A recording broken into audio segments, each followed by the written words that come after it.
E aí, pessoal, beleza? Hoje a gente vai voltar no tempo mais de 150 anos atrás, para uma época em que o Brasil ainda estava se formando, a América do Sul era um caldeirão de mudanças, e uma guerra brutal mudou para sempre a história de 4 nações.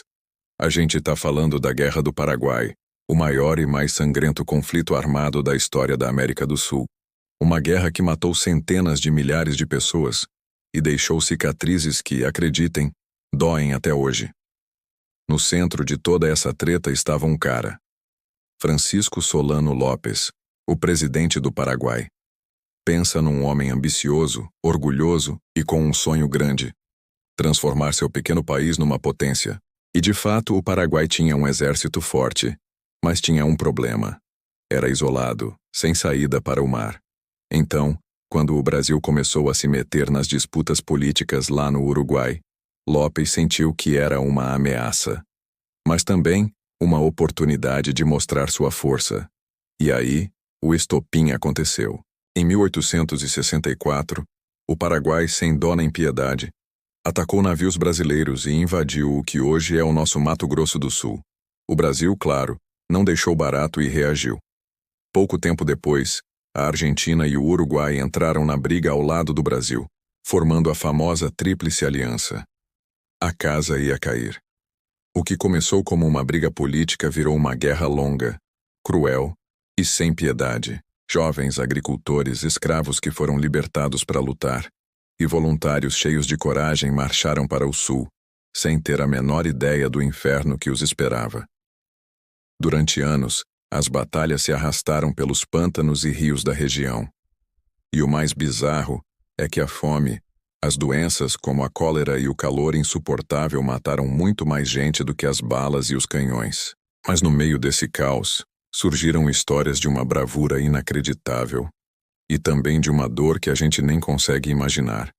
E enquanto os homens lutavam e morriam no fronte, as mulheres ficaram para trás. Foram elas que seguraram a barra, sustentando o país com as próprias mãos e com o coração apertado.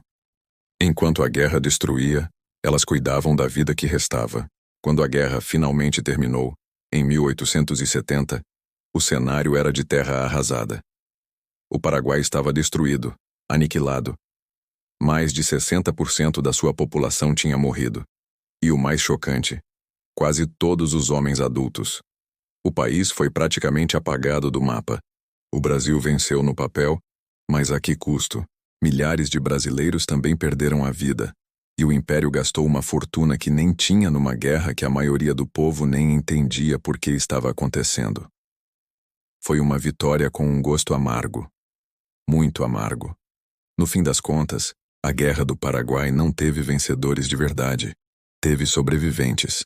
Teve mães que choraram seus filhos, povos que precisaram se reerguer das cinzas, e uma América do Sul que aprendeu, do jeito mais difícil possível, o verdadeiro valor da paz. Hoje, quando a gente olha para trás, percebe uma lição poderosa. Os inimigos de ontem são os nossos vizinhos, nossos irmãos de hoje. As fronteiras podem mudar, os governos podem brigar, mas as vidas que se perdem, essas nunca mais voltam.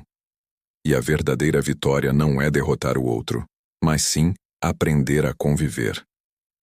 A história da Guerra do Paraguai é um lembrete pesado de que a força de uma nação não está nas suas armas, mas na sua capacidade de perdoar, de se reconstruir e de seguir em frente, juntos. Que a gente nunca mais precise aprender com o sofrimento da guerra, mas sim com a sabedoria da paz. Essa é uma história que a gente não pode esquecer. Se você curtiu essa viagem no tempo e quer saber mais sobre os bastidores da nossa história, já deixa o seu like, se inscreve aqui no canal e ativa o sininho. Obrigado pela companhia e até a próxima.